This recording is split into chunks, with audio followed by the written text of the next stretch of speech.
I usually sympathize with many of the people I see around in life because I always think that there is a reason for this. There is a reason for what they do. And the same thing happens when I see a character in a video game or in an anime. But this is the first time I really feel confused about the main character. I finished Silent Hill 2 Remake. It's just a masterpiece of a game, that's for sure. But it's just left me confused and unsure about sympathizing with the main character, James. Let's just start from the beginning, okay?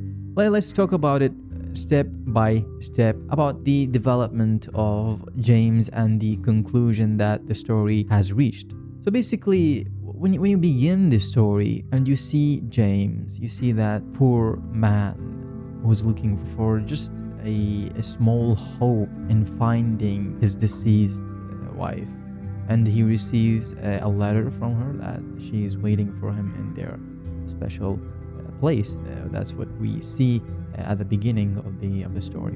When you look at him, when you look how he talks, how he behaves, the way his eyes move, you know that there is something really wrong with him, like mentally wrong. He looks really confused. He looks like he's lost. And when I saw him at the beginning, I really felt sorry for him. He's missing something. He's looking for something. Of course, at the beginning, you think that thing is his wife, but it's actually really not that what he was looking for. Anyway, so the story keeps going. He starts to meet people, and those people, they seem to be in a similar situation to him. Like they all have some problems in their minds. They all have some traumas. How they behave and how they appear in really weird places. It's just a really weird feeling that you get. Like there's something really off about the world of it. And when you see those characters appear, when you see how they act, you start to question a lot of the things that are happening in the town of Silent Hill. And the town itself is just really weird. Like it's empty, those monsters and stuff like that. When the story develops and he starts to meet those people, he met Maria, which is really a similar person to his deceased wife. And when you see those things, you start to, let's say, get a part of the picture that what is happening around him is actually not that real, or at least not entirely real. Some parts of it probably is true, but the entirety of it is actually not real. As the story progresses, he himself starts to change. You start to get into weird places. Like when I first got into the hospital, I said, well, it makes sense because she was ill, she was sick by a disease, and she was hospitalized. So it makes sense that we go to a hospital, right? Makes sense. Then after that, there comes the part of the prison, and when I entered the prison, I was really confused. Like, what makes him go to a prison if these things, the things that he's going through, just give some parts of his past or reveal the truth about the story of him? Why would he be in a prison? You enter the hospital, but then the hospital, after you enter it, it's like normal, like it's abandoned and stuff, but then after a while it just transforms into some place of hell. Like everything is different, everything is rotten, like so things that, let's say, indicate a mental problem. And it is true. After that scene with Angela, actually you start to look at his face, and even his expressions are really different. Like he's really tired and he's really exhausted, and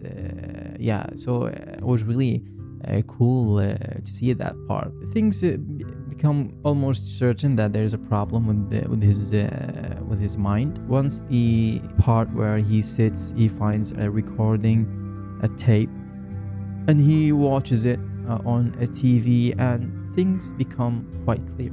Like everything becomes really, really clear.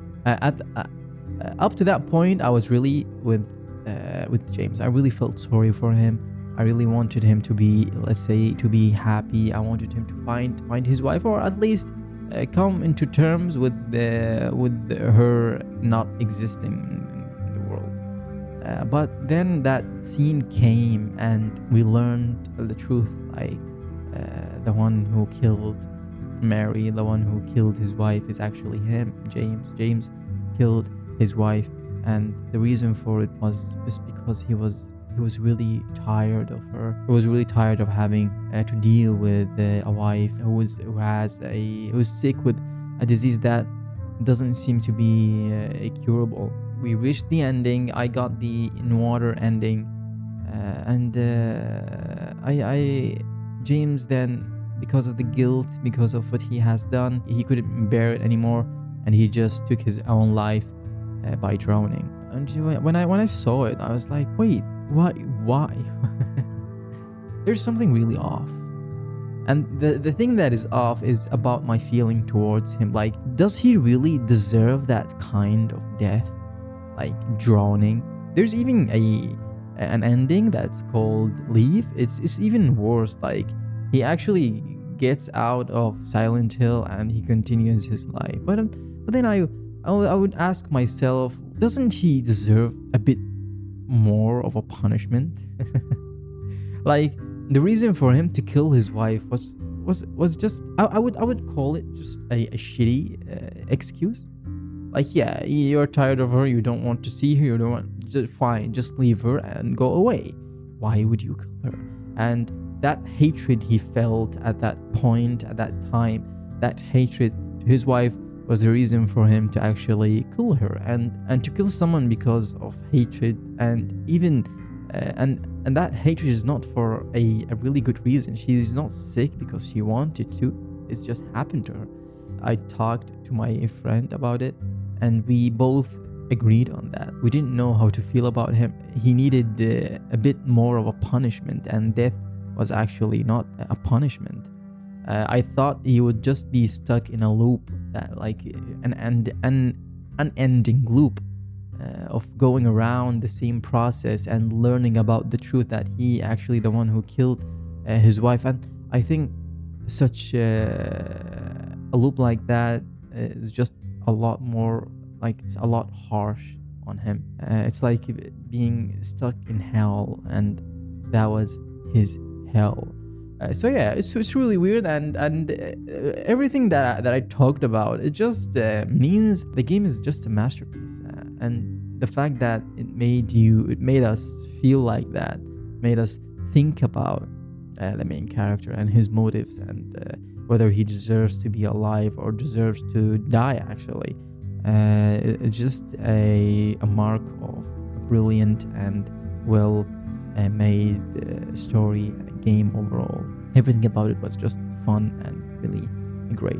It was scary, it was sad, it was really beautiful. It was really, really beautiful. What about you guys? Tell me about your thoughts in the comments below. Let's talk about it. Let's talk whether you actually agree with the fate of James, or you think that he actually really for sure deserved a more and a harsher punishment. And I will see you in another video.